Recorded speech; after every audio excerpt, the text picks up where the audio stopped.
증거하지 말지니라 라는 제목으로 하나님 말씀을 전하겠습니다.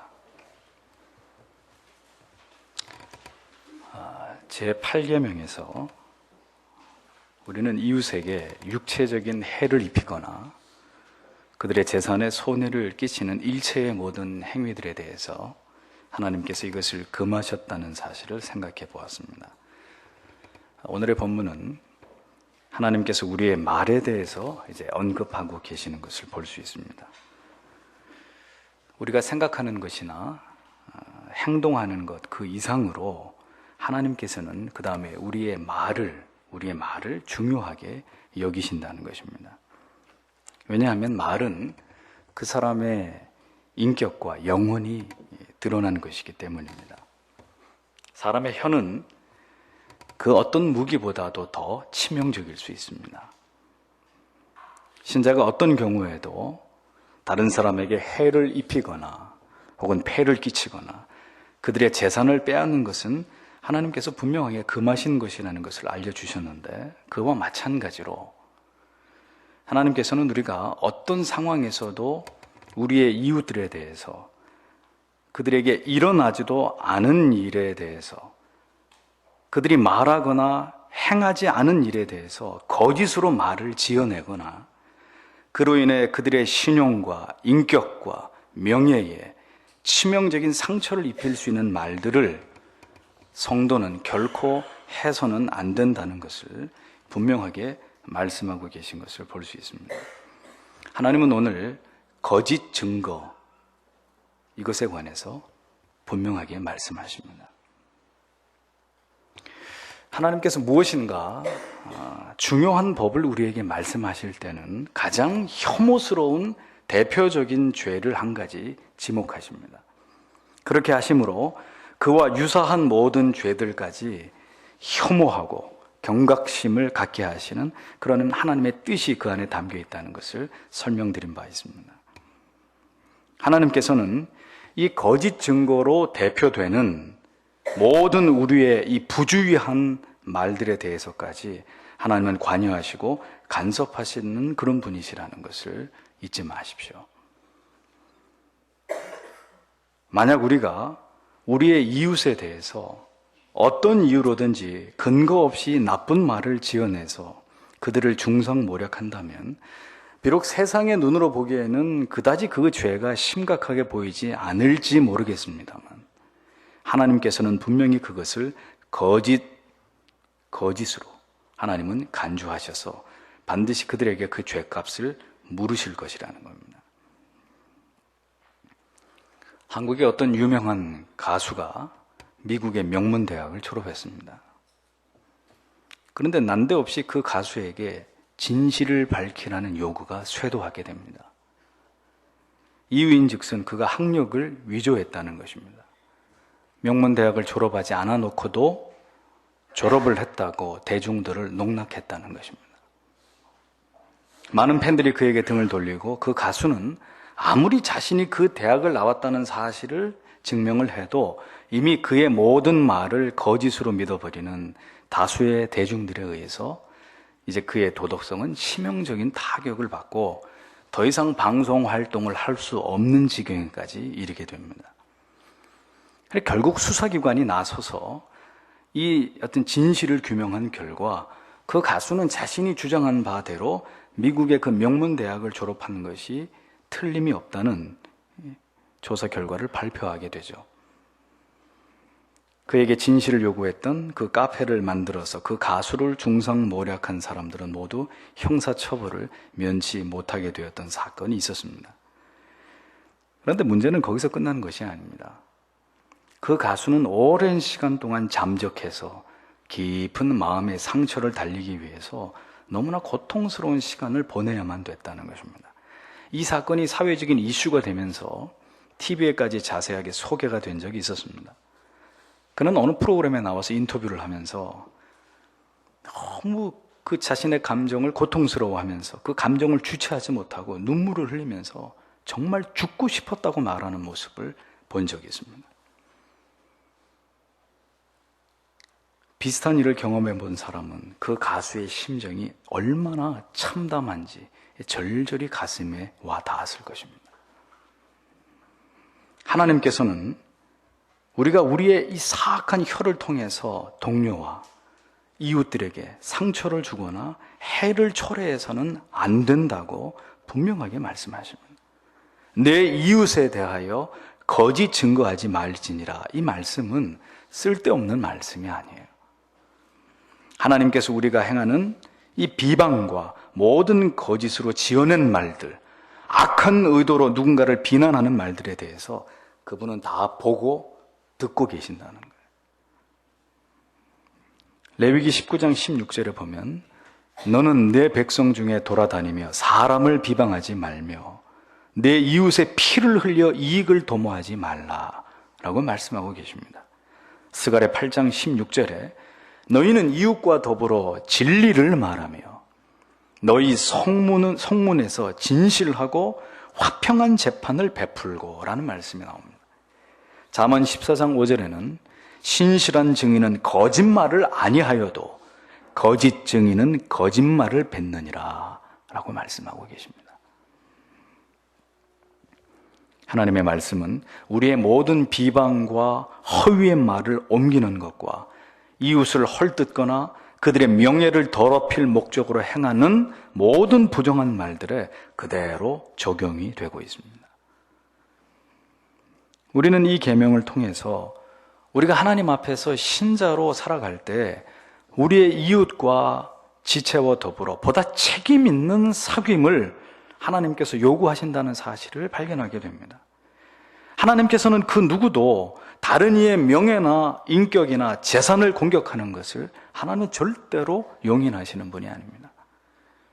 그러므로 누군가의 명예와 인격을 떨어뜨리는 것은 그 사람을 여러 사람들로부터 버림을 받게 하는 것이고 사람들 사이의 모든 유대를 단절시켜서 한 사람에게 죽음과도 같은 고통을 주는 매우 사악한 죄가 되는 것입니다. 도둑질 이상으로 남을 비방하고 허위로 말을 지어내는 이런 일들은 더 그 죄의 질이 나쁜 죄가 아닐 수 없는 거예요. 우리가 진정으로 하나님을 사랑하는 성도라면 우리는 그 누구의 명예도 더럽혀서는 안 됩니다.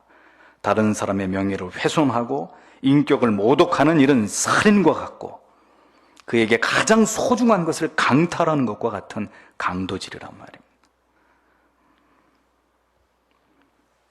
자신의 거짓으로 인해서 일어난 모든 일들에 대해서 반드시 그는 하나님 앞에서 그리고 그 고통을 준 당사자에 대해서 책임을 져야 되는 거예요.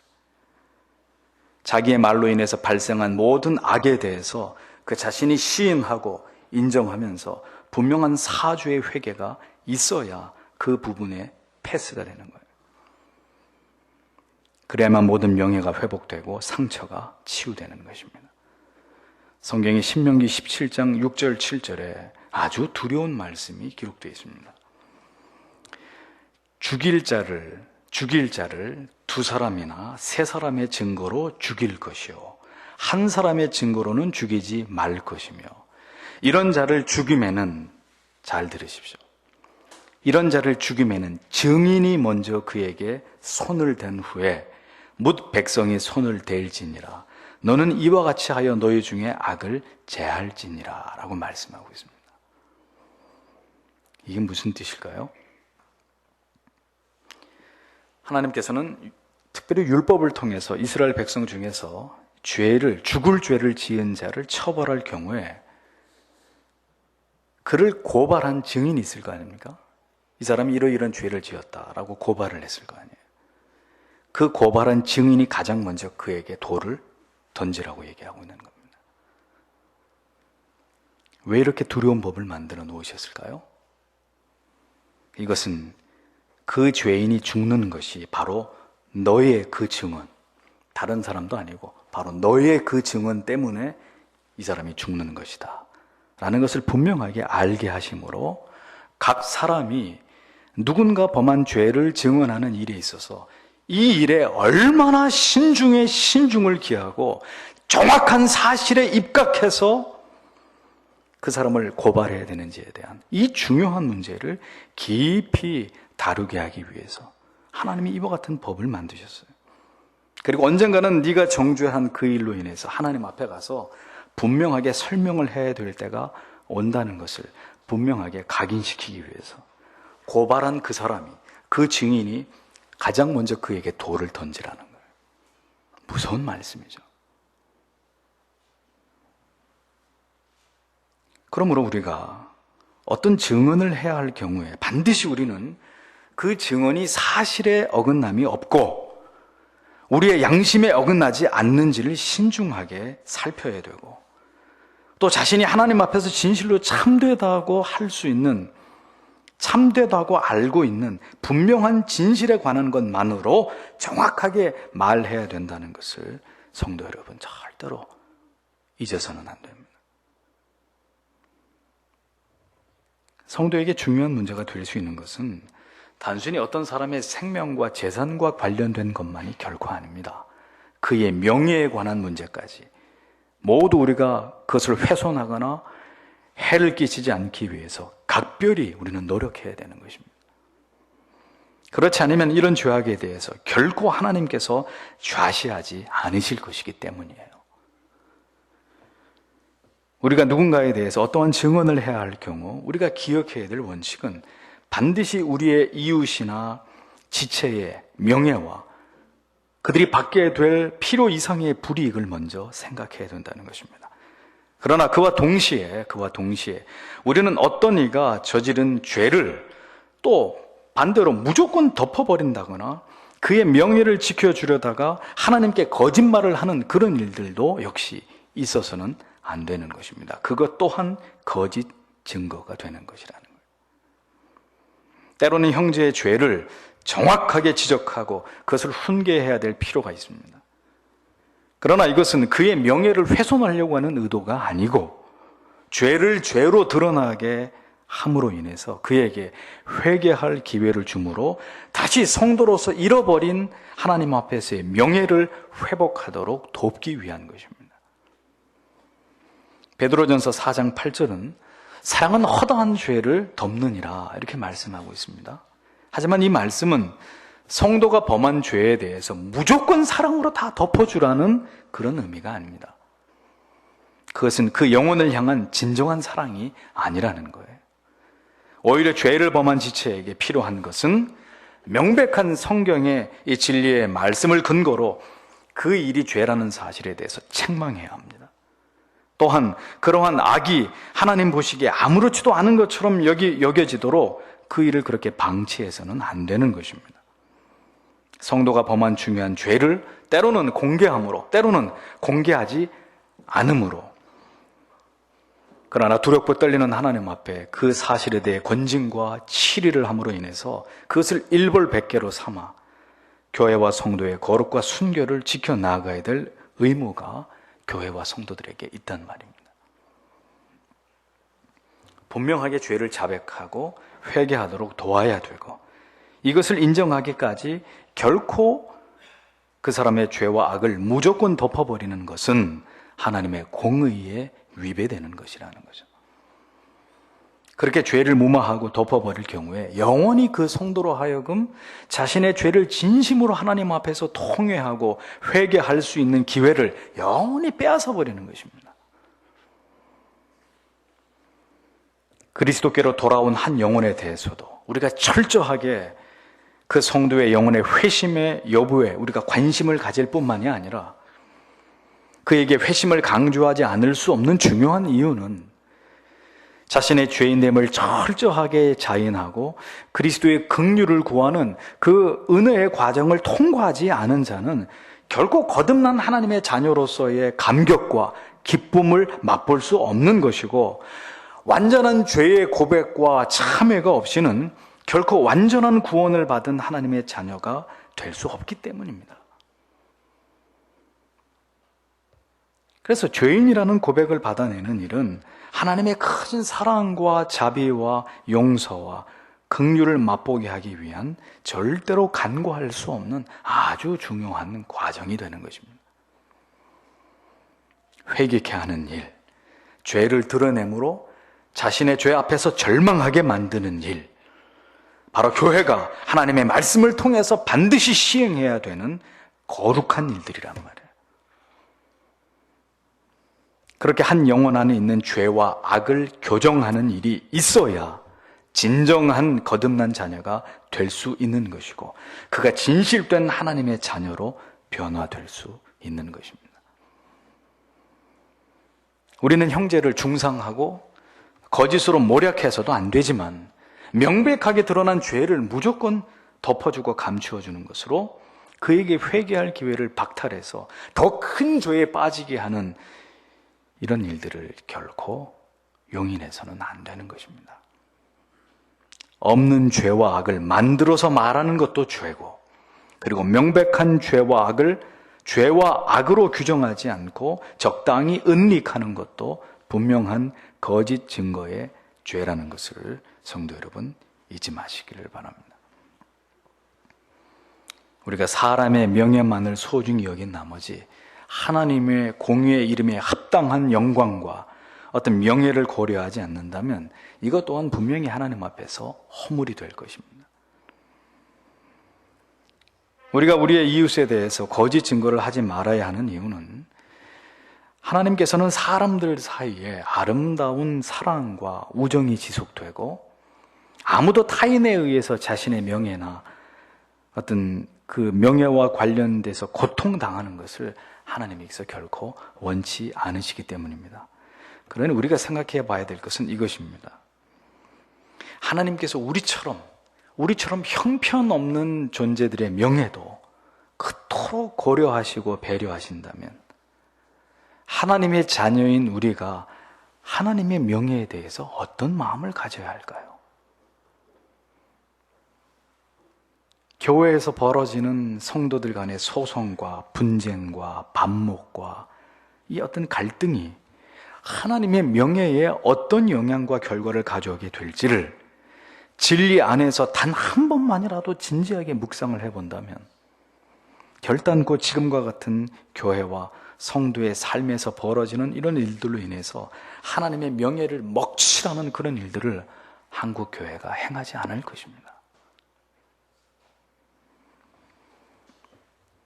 만약 우리가 거짓 증언을 통해서 무죄한 사람의 진실을 왜곡하거나 혹은 명백하게 죄를 지은 사람의 죄를 덮어버린다면, 이때 우리는 아주 확실하게 하나님을 모독하는 죄를 범하게 되는 것입니다. 우리의 거짓이 바로 하나님의 공의를 왜곡시키고 하나님의 이름의 영광을 실추시키는 행동이 되기 때문이죠. 하나님께서 내 이웃에 대하여 거짓 증거하지 말지니라 라고 말씀하신 것을, 그분이 우리의 악한 행동에 대한 은총을 베풀거나 혹은 부정한 일들을 감추려 하시는 것으로 해석해서는 안 됩니다. 다만 하나님께서는 우리가 부당하게 아무런 근거나 이유 없이 이웃이나 지체들의 명예를 더럽히지 않도록 살아가는 날들 가운데 우리가 최선을 다해야 한다는 것을 알려주시고자 하신 것이라는 것을 우리가 깨달아야 되는 것이죠. 더 나아가서 이 계명을 통해서 우리는 왜 우리가 다른 사람에 대해서 거짓 증거를 하고자 하는지에 대한 그 깊은 의도까지 들여다 보아야 합니다. 하나님께서는 그 악한 의도의 바닥에 깔려있는 미움과 원한과 복수심을 주목하십니다. 여러분들이 만약에 좋아하고 사랑하고 존경하는 사람에 대해서 여러분들은 거짓 증언을 하시겠습니까? 절대로 그러지 않으실 거예요. 오히려 비호하고 두둔하고 그의 잘못을 다 은폐해 주려고 할 것입니다. 결국 우리가 자행하는 모든 비방과 중상의 뿌리에는 나의 개인적인 미움, 원망, 혐오, 반목 이런 것들이 자리 잡고 있다는 것을 기억해야 돼요. 잠언 10장 12절에 이렇게 말씀하고 있습니다. 미움은 다툼을 일으켜도 사랑은 모든 허물을 가리느니라. 그래서 거짓 증거의 뿌리는 바로 형제를 향한 미움이라는 것을 성경은 분명하게 밝히고 있습니다. 누군가를 모함하고 그를 중상하여 흠집을 내려 할 때 그 마음의 뿌리에 무엇이 있을까요? 그저 진실을 밝히려고 하는 마음이 전부였을까요? 아니죠. 뭐가 있다고요? 미움이 있는 거예요. 미움.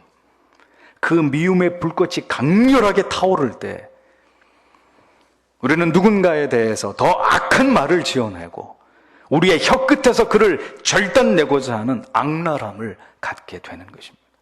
얼마나 끔찍한 일입니까? 만약 여러분들이 그렇게 중상하고 거짓으로 증언을 한 여러분들의 이웃과 어떤 지체가 자신에 대해서 그런 말을 한 사람이 바로 당신이라는 것을 알게 되었을 때 그가 느끼게 될 참담한 심정과 그 억울함과 그 분노를 한번 생각해 보셨습니까? 수없이 많은 날을 그의 고통과 그 분노와 억울함을 잠재우기 위해서 그 사람이 흘려야 했을 눈물과 그 비통한 심정을 여러분들이 생각해 보셨습니까? 그로 인해서 모든 관계는 절단나 버릴 것이고 원수가 되는 일이 일어나게 될 것이고 이러한 일들이 하나님 앞에 고스란히 죄가 되고 마귀는 기뻐서 박수를 치게 될 일이라는 것을 왜 모르십니까?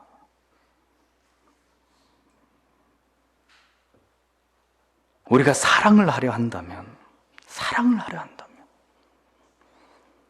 되도록 모든 허물을 덮으려 할 것입니다. 하지만 우리 안에 사랑이 사라져버리고 그 절에 미움과 분노와 악의가 대신할 경우에 우리는 순식간에 담을 높이 쌓아 올려버리고 저기를 가지고 마침내 입을 열어 독을 뿜기 시작하는 그런 추악한 존재들이 되어버리는 것입니다. 우리 중에 누구라도 예외가 없는 거예요. 이것이 우리 안에 있는 정말 깨트려 버려야 될 죄성인 것입니다. 마음의 도끼가 결국 악의에 가득 찬 거짓된 말들을 쏟아내게 되는 것이고 결국 독이 묻은 그 화살은 우리가 사랑해야 될 지체들의 가슴을 관통해서 그에게 견디기 힘든 고통을 주는 살인이 되는 것입니다. 여러분들이 이러한 의도로 단 한 사람에게라도 오직 그의 귀에만 거짓 증언을 속삭였다 하더라도 그것은 명백한 guilty, 유죄가 되는 것입니다. 마태복음 5장 37절에서 주님께서는 이렇게 말씀하셨습니다. 오직 너희 말은 옳다 옳다 아니라 아니라 하라. 이에서 지나는 것은 악으로 쫓아나느니라 라고 말씀하셨습니다.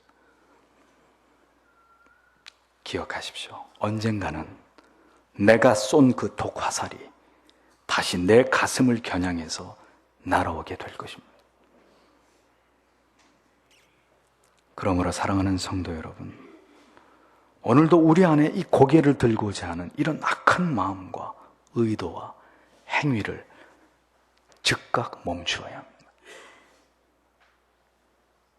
우리가 누군가를 미워하고 그가 넘어지기를 바랄 때 우리는 하나님께서 이 계명을 통해서 악의와 적의에서 비롯된 모든 중상모략과 험담을 하나님이 정확하게 정죄하고 계신다는 것을 잊어서는 안 됩니다.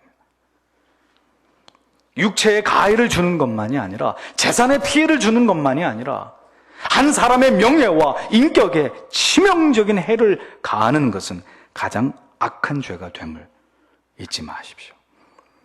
왜냐하면 그로 인해서 사람이 죽음에 이르는 고통과 결국은 죽음에도 이를 수 있기 때문입니다. 악플에 시달리다가 자살을 한 연예인들의 이야기들을 여러분 잘 알고 계시잖아요. 성도인 우리가 누군가를 육체적으로 해할 수 없거나 그들의 재산을 빼앗을 수 없을 때, 적당한 방법으로 복수할 수 없을 때 우리가 가장 저지르기 쉬운 죄가 뭔지 아세요? 우리의 혀로 그 사람을 난도질 해버리는 것입니다. 아주 간단하게 복수할 수 있는 법.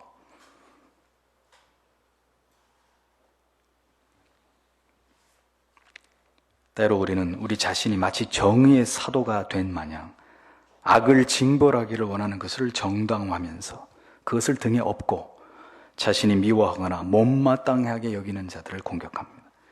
그리고 그들을 비난하고 책망할 기회를 발견하자마자 그들을 고발합니다. 그러나 그런 경우는 우리가 하나님의 이름을 부적절하게 남용하는 것일 뿐이에요. 이른바 마녀 사냥이 되는 것이죠. 그때 우리는 겉으로는 그럴듯하게 하나님에 대한 열심을 내세우면서 어떤 명분을 세우지만 실제로는 자신의 적을 곤란에 빠뜨리고 싶어하는 그런 마음에 사로잡히게 될 뿐인 거예요. 그런 어리석게도 이제 그런 말과 행동을 거칠게 드러낼 때 대부분의 사람들은 그 사람의 그런 악한 의도를 즉각 알아차리게 됩니다.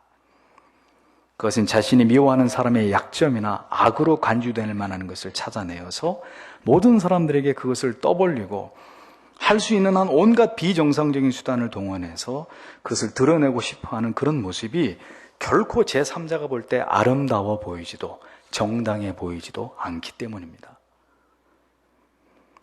그럴 경우 우리는 그 사람이 정말 애정을 가지고 그 일을 하고 있는 것이 아니라 진정으로 어떤 죄나 악의 정체에 대한 거부하는 마음 때문이 아니라 그저 자신이 싫어하는 사람에 대한 일방적인 거부와 불쾌한 마음을 표현하고 있다는 것을 사람들이 다 알아차린단 말이에요. 그것이 진정으로 죄와 악에 대한 분노인지 아니면 내가 싫어하는 그 사람에 대한 분노인지 하나님이 아시고 당신의 말을 듣고 있는 사람들이 그것을 알 수 있단 말입니다. 이런 사실은 아주 쉽게 드러나는 일들이에요. 그러므로 우리가 누군가의 악이나 죄를 드러내고자 할 때 우리는 우리의 마음을 악한 뜻으로부터 순전하고 깨끗하게 보존해야 합니다. 우리가 부득이하게 이 일을 해야만 할 때도 거듭 하나님 앞에 기도하고 자기의 마음을 통제하면서 거기에 어떤 악한 의도가 그 순수한 의도를 해하지 못하도록 철저하게 자기의 마음을 먼저 다스리는 일이 필요하다는 거예요. 그리고 하나님 앞에서 우리가 고발하는 사람의 영혼의 건강과 안녕을 진심으로 바라면서 그를 위해 기도하면서 그 어렵지만 힘들지만 바른 일을 때로는 해야 될 때가 있는 것입니다. 중요한 것은 그분은 우리의 중심을 보고 계신다는 거예요. 다음으로 우리는 다른 사람을 비난하고 중상함에 있어서 우리 안에 그릇된 동기 가운데 자신의 어리석은 야망을 경계해야 합니다. 우리는 많은 사람들 앞에서 자신을 그럴듯하게 보이려고 하는 이런 유혹을 받을 때가 있어요. 이제 그런 유혹을 받게 되면 우리가 선택하는 방법이 뭡니까? 다른 사람을 비난함으로써 자신을 더 과대 포장하게 되는 거예요. 더 우월하게 자신을 나타내 보이려고 하는 이런 의도를 가질 수 있게 됩니다. 그러므로 우리는 이웃의 죄와 악을 정확하게 분별할지언정 이것을 이용해서 자신의 야망을 채우려고 그들의 악을 이용하려고 하는 그런 자들이 되어서는 안 될 것입니다. 한국 교회의 도덕적, 영적, 신학적 이 몰락을 우리는 하나님 아버지의 가슴으로 아파해야 합니다.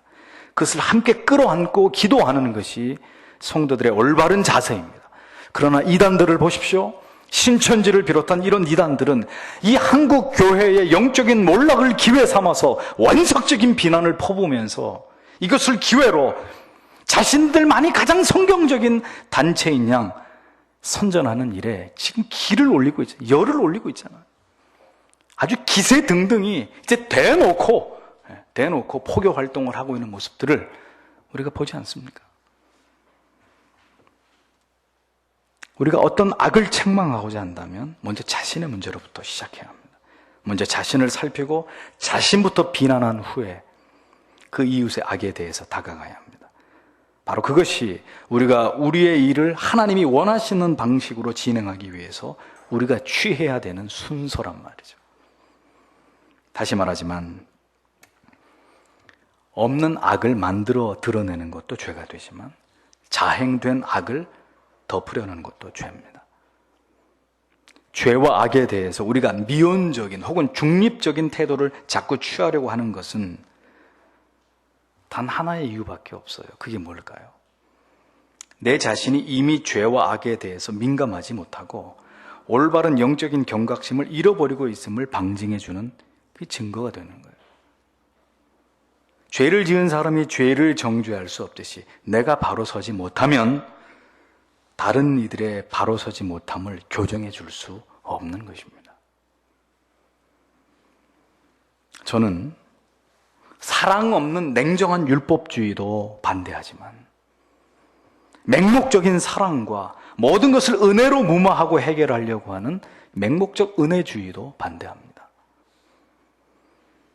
이렇게 치우칠 때 하나님의 공의와 질서는 무너지게 되는 것이고 혼란과 지루한 무질서와 이 분쟁이 끊이지 않게 되는 것입니다.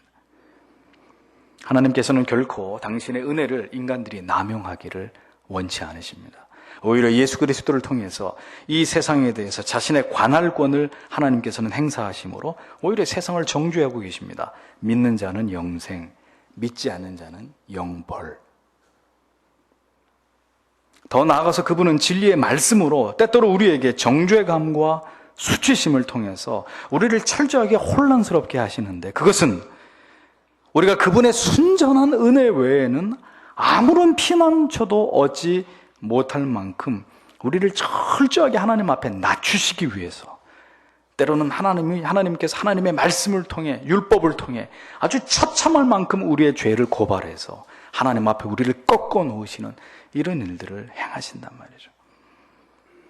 그러므로 우리는 증오 때문이든지 악의 때문이든지 야망 때문이든지 간에 이웃을 중상하지 말라는 명령을 우리가 받고 있을 뿐만 아니라, 또한 그와 동시에 악을 비난하라는, 그리고 할 수 있는 한 모든 방법을 동원해서 죄를 지은 자들에게 그들의 잘못을 인식시킴으로써 그들을 선한 길로 돌이키라는, 그리고 올바른 권징의 시행을 통해서 올바른 본을 보임으로써 다른 이들의 타락을 미연에 방지하라는 이런 명령들도 우리가 동시에 하나님께 받았다는 사실을 잊지 말아야 합니다.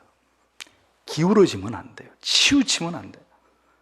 모든 것을 동시에 함께 같이 정직하게 균형 있게 해야 되는 것입니다. 이런 사실은 그리스도께서 말씀하신 마태복음 5장 22절에 형제에게 노하는 자마다 심판을 받게 되고 형제를 대하여 나가라, 이 심한 욕입니다, 하는 자는 공회에 잡혀가게 되고 미련한 놈이라 하는 자는 지옥불에 들어가게 되리라 라는 말씀과, 다른 한편으로 열매 없는 어두움의 일에 참여하지 말고 도리어 책망하라 라는 에베소서 5장 11절에 이 두 가지의 성경 말씀을 통해서 우리가 균형을 잡고 이것을 분명하게 이해할 수 있는 것이라는 거죠. 바울은 고린도 교인들에게 편지하면서 말하기를, 복음이 그것에 합당한 방식으로 선포된다면 그것을 들은 자들이 그 마음에 숨은 일들이 드러나게 되므로 엎드려 하나님께 경배할 것이라고 고린도전서 14장에서 분명하게 설명했습니다. 바른 복음이 전해지면 그들의 마음속에 숨어있는 죄들이 드러나게 되면서 그들이 하나님 앞에 엎드려서 경배하게 될 것이다. 진리입니다. 어떻게 해서 그렇습니까? 그것은 일단 복음이, 아주 정밀한 복음이 전파되면 이전에 그들의 죄가 숨어있던 곳에 이 진리의 빛이 비추기 때문에, 그래서 결국 그 악과 죄가 이렇게 드러나게 되는 거예요. 아, 이것도 죄였구나. 생각해보니까 이것도 죄였네. 하나하나 이렇게 드러나게 되는 거예요. 그러니 어떻게 됩니까? 당장은 굉장히 막 갈등이 되고 막 죄책감에 사로잡히고 막 고민하고 혼란스러워질 것입니다. 하지만 이제 그 고비가 지나가게 되면 계속해서 하나님의 정밀한 말씀으로 그들이 진리를 깨닫게 되면 어떻게 될까요? 이제 하나님 앞에 엎드릴 수밖에 없는, 아버지, 인간은 이런 존재에 불과하군요. 내가 그렇게 잘난 줄 알았는데 사실은 이렇게 하나님 보실 때 머리끝부터 발끝까지 선한 곳이라고는 찾아볼 수 없는 그 존재가 바로 저이군요. 그 진리를 깨닫게 되니까 하나님 앞에 낮아지지 않고는 견디지 못하게 되는 거예요. 그게 너무나도 지극히 당연한 일이에요.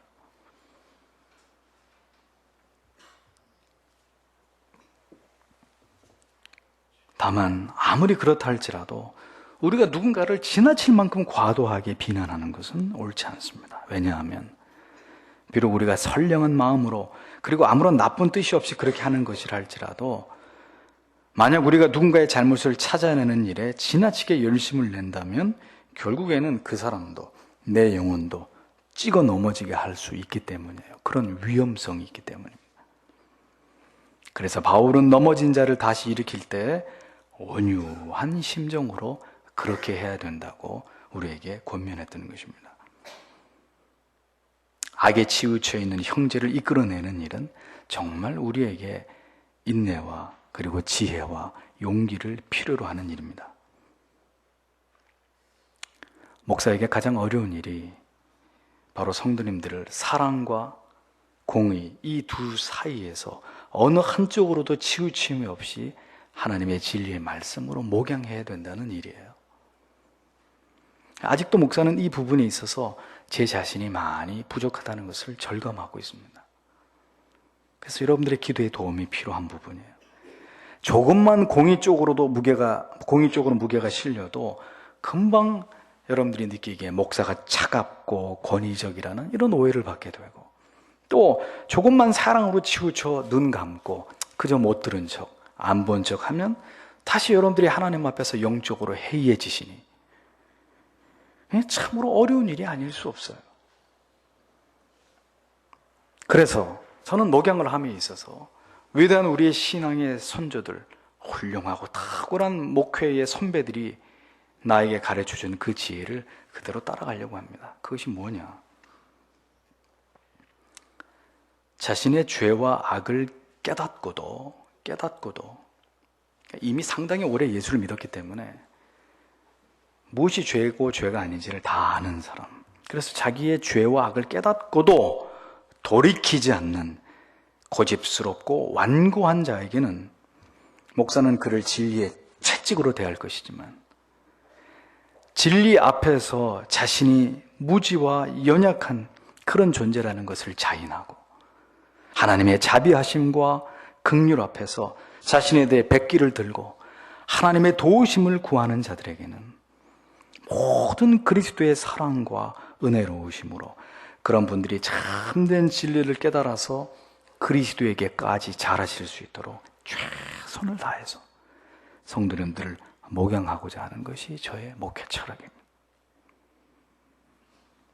하나님은 교만한 자를 반드시 꺾으시고 겸손한 자에게 은혜를 주시는 분이십니다. 사랑하는 성도 여러분, 우리는 이웃의 명예나 그의 인격을 지켜주는 법을 배워야 합니다. 그리고 언제나 자기 자신이 하나님께 더없이 명예롭고 바른 신앙의 인격을 갖추어 나가는 일에 최선을 다해야 될 것입니다. 그리고 우리가 이웃을 책망하거나 그들을 악으로부터 정화시키기 위해서 그들의 악과 맞서야 할 경우 이 문제에 대한 관심이 계속해서 우리가 무슨 말을 할지에 대해서 이 계명, 이 진리의 말씀이 나를 주장하도록 만들어야 할 것입니다. 뿐만 아니라 우리는 이러한 다른 사람들을 중상하고 근거 없이 비난하려는 말들에 대해서 즉시 제동을 걸어야 될 것입니다. 그만하십시오. 안 들은 걸로 하겠습니다. 더 이상 그런 얘기를 하지 마십시오. 그렇게 함으로써 우리는 가능한 한 그분의 영혼과 우리의 영혼과 그분의 영혼의 평안과 내 영혼의 평안과 안녕을 확보해야 되는 것, 그것을 도모해야 되는 것입니다. 하나님께서 우리에게 왜 말과 혀를 주신 것일까요? 그것은 소통하게 하기 위함입니다. 혀와 말을 잘 사용하면 어떤 갈등도 문제도 풀어갈 수 있지만 우리의 혀와 말을 잘못 사용하면 영원히 등을 돌리고 원수처럼 살아갈 수도 있습니다. 자, 우리에게 원수가 되어야 될 사람이 있습니까? 여러분들에게 원수가 되어야 될 사람이 있어요? 말씀해 보세요.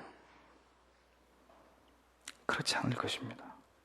그렇다면 이제 혀와 말을 통해서 대화를 시작하세요. 대화를. 마귀가 우리에게 주는 생각이 무엇인지 아십니까? 저 사람하고는 절대 절대로 말이 통하지 않아. 내가 상대할 가치가 없는 사람이야. 마귀가 우리에게 주는 생각, 뭔가 대화하려고 마음을 열 때 바로 그 순간 마귀가 우리에게 찾아와서 속삭이는 말들이 이런 말들이에요. 저도 그런 생각이 들 때가 종종 있습니다. 하지만 다시 마음을 가다듬고 기도합니다. 하나님, 말이 통하게 해주십시오. 마음을 열 수 있도록 도와주십시오. 하나님께서 말과 혀를 주시지 않았습니까? 하나님 도와주십시오. 말이 통하게, 대화가 이루어지게, 가슴과 가슴이 열려져서 하나님이 기뻐하시는 화평과 화목을 이루도록 도와달라고 기도하고 또 기도하면서 기다리는 거예요. 우리는 말의 두려움을 야고보 사도를 통해서 깨닫게 됩니다. 야고보서 3장 5절 6절에 이와 같이 혀도 작은 지체로 돼 큰 것을 자랑하도다. 보라, 얼마나 작은 불이 얼마나 많은 나무를 태우는가. 혀는 곧 불이요 불의의 세계라. 혀는 우리 지체 중에서 온 몸을 더럽히고 삶의 수레바퀴를 불사르나니 그 사르는 것이 지옥 불에서 나느니라 라고 말씀하고 있습니다. 자, 이제 우리는 원칙으로 돌아가서 생각해 봐야 할 때입니다. 우리는 하나님께서 우리에게 서로 소통하는 데 필요한 수단을 주신 것은 우리를 위한 그분의 특별한 선물이라는 것을 알아야 합니다. 하나님께서는 하나님을 의지하고 신뢰하는 자들에게 분명히 이 말과 언어를 통해서 그 모든 갈등을 풀 수 있도록 도와주시는 분입니다. 절대로 안 돼, 할 수 없어. 그건 마귀의 소리예요. 하나님은 반드시 하게 하시고 그 관계를 회복할 수 있도록, 그 담을 허물 수 있도록 도우시는 분이십니다. 우리에게 필요한 것은 그러하기에 무엇인가 갈등을 사람 사이에 어떤 말로 해결하기 전에 우리가 꼭 해야 될 것이 있어요. 우리가 말로 먼저 급한 마음으로 다가가서 먼저 내 말을 가지고 어떻게 하려고 하기 전에 반드시 우리가 해야 될 것, 그것이 뭘까요? 하나님과 대화하는 것입니다. 사람과 먼저 말하기 전에 사람과의 말은 되도록 짧게 하고 하나님과 긴 시간 동안 대화가 필요한 것입니다. 하나님과 충분히 대화하고 난 다음에 그 다음에 사람과 대화를 시도해 보십시오. 반드시 하나님이 도우시는 것을 경험하게 됩니다. 제 경험으로 기도하지 않고 얘기했을 때보다 그분을 위해, 그 한 영혼을 위해 오래 기도하고 얘기했을 때가 훨씬 더 좋은 결과를 가져왔다는 것을 제가 여러분들에게 분명하게 말씀드릴 수 있어요. 제가 성격이 급하잖아요. 다혈질이잖아요. 그러니 욱하는 마음으로 먼저 이렇게 내뱉어 놓으면 그거 다 주워 담을 수도 없고 두고두고 가슴을 치고 후회하는 거죠. 하지만 조금만 그 마음을 억제하고 다스리고 그분과 말하기 전에 하나님과 먼저 대화하면 하나님이 이미 저의 마음과 그분의 마음의 교통정리를 끝내주시는 너무 은혜스러운 대화가 되는 거죠. 여러분들이 하나님과 대화하려고 하지 않으니까 모든 사람들과 갈등이 끊이지 않는 거예요. 엄마 말을 자녀들이 우습게 하는 거예요. 남편의 말을 아내가 우습게 하는 거고, 사람들과 점점 대화가 단절되고 오해는 증폭되고 여러분들의 영혼만 깊은 병이 들어서 시름시름하게 되는 것이에요. 그러므로 성도 여러분, 하나님과 먼저 대화하십시오. 깊이 기도하십시오. 마음을 열고 사람의 언어가 아니라 하늘의 언어로 대화할 수 있도록, 하나님이 주신 말로 그와 말할 수 있도록 그것을 사모하십시오. 지금까지 여러분들의 내뱉은 말로 상처를 입었을 지체들을 떠올려 보세요. 그리고 그들에게 용서와 사과를 구하세요. 그것이 회복의 시작입니다. 인간의 감정은 숨겨져 있습니다. 그러나 우리의 감정을 드러내기 위한 수단으로서 하나님은 혀와 말을 주셨습니다. 우리는 하나님이 주신 이 수단을 지혜롭게 잘 사용해야 합니다. 우리의 악으로 그것을 더럽히는 일들을 이제 그만 중지할 때입니다. 하나님께서 우리에게 이것을 선물로 주신 것은 우리가 서로 부드러운 사랑과 형제애를 가지고 그렇게 한 하나님을 섬기게 하신 그 이유라는 것을 기억하십시오. 다행스러운 것은 혀로 맺은 것은 혀로 풀 수 있다는 것입니다. 미안합니다. 내 잘못입니다. 나의 부족 때문입니다. 나의 고집 때문이었습니다. 나의 좁은 생각 때문이었습니다. 이 한마디면 족합니다. 이 한마디면. 그러므로 사랑하는 성도 여러분, 우리는 우리의 혀를 남용해서 남의 뒷말을 하거나 여기저기 헛소문을 퍼뜨려서 우리의 말이 돌고 돌아 서로에게 독이 되지 않도록 하십시오. 바로 이것이 이 계명을 대하면서 우리가 우리의 말과 관련해서 되새겨야 될 중요한 원칙입니다. 이제 우리는 거짓 증거라는 죄를 피하는 방법을 이해하게 되었습니다. 하지만 우리의 혀를 제어하고 우리의 감정을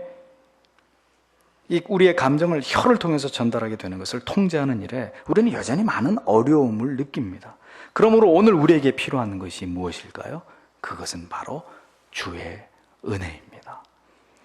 위로도 부으시는 하나님의 충만한 은혜를 우리가 힘입게 될 때, 그 십자가의 은혜에 대한 깊은 묵상이 우리의 모든 독을 해독시킬 때,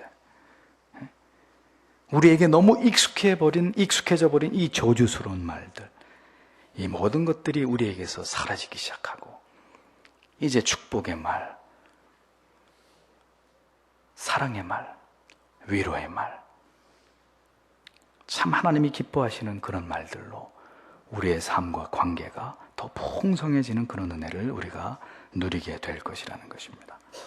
혀를 제어하는 사람이 가장 지혜로운 사람입니다. 바울은 고린도전서 6장 10절에서 불경한 자, 술주정뱅이, 도둑, 살인자 등은 하나님의 나라를 유업으로 얻지 못한다고 분명하게 못을 박으면서 하나 더 중상하는 자들 또한 역시 그 부류에다가 포함시키고 있습니다. 바울은 그런 자들에게서 생명과 구원에 대한 모든 소망을 박탈하고 있습니다. 우리가 그런 말씀을 듣고도 이웃을 중상하는 것이 잘못이라는 것을 모르는 채 하면서 나뭇잎으로 부끄러운 것을 가리려고 해서야 되겠습니까? 성도 여러분, 하나님께서 바울의 입을 통해서 주신 경고를 일생 동안 유념하시기 바랍니다. 그리고 다음과 같이 생각하십시오. 만약 하나님께서 우리가 우리의 이웃의 선한 명예를 지켜가기를 그분이 그렇게 바라신다면, 또한 우리가 이웃의 잘못을 지나치게 엄격하게 찾아내거나 혹은 그에 대한 나의 좋지 않은 감정으로 인해서 허위로 진실을 조작하거나 작당해서 그 명예를 훼손시키는 것을 하나님이 바라시지 않는다면, 그러면 그것을 그렇게 민감하게 여기시는 하나님께서 하나님 자신의 명예에 대해서는 그보다 얼마나 더 그것을 소중히 여기고 그 하나님의 명예를 여러분들이 지키는 일에 대해서 하나님이 여러분들이 배나 더 지금부터 노력하기를 하나님이 여러분들에게 원하시지 않을까요? 우리는 거기까지 우리의 사유가 미쳐야 되는 것입니다. 그러므로 우리는 하나님에 대해서 이 세상에 거짓 증거를 하는 자들이 되어서는 안 되는 것입니다. 무슨 의미일까요? 바로 신자로서 이율배반적인 삶과 이 세상에서 전혀 세상과 구별됨이 없는 죄악된 삶에서 우리는 즉시 돌이켜야 되는 거예요. 신자는 교회 안에서도 신자지만 교회 밖에서도 신자라는 것을 잊지 말아야 합니다.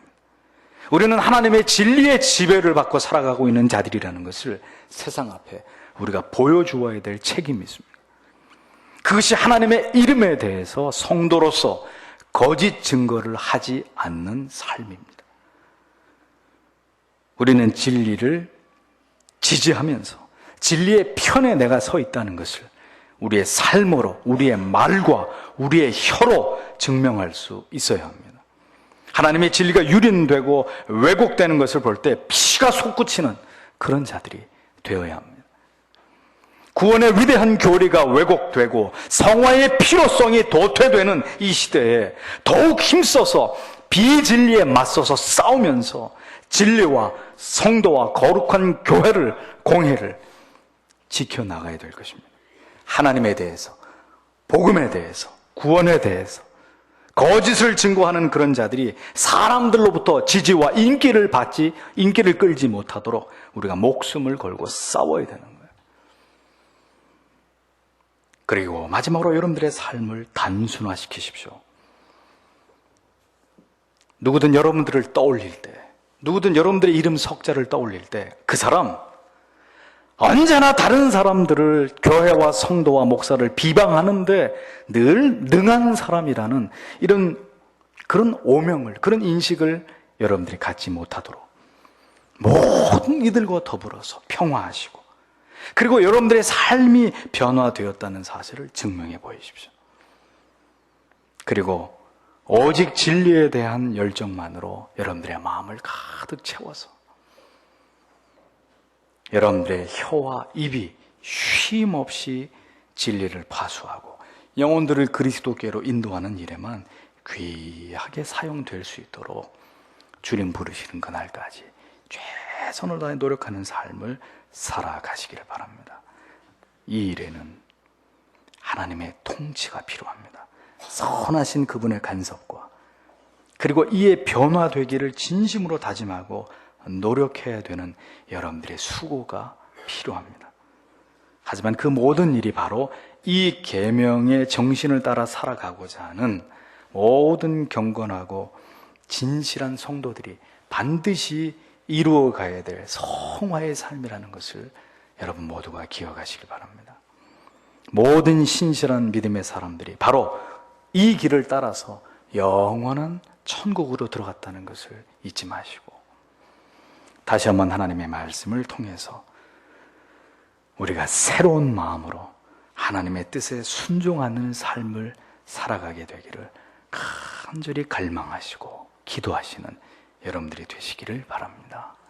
기도하겠습니다.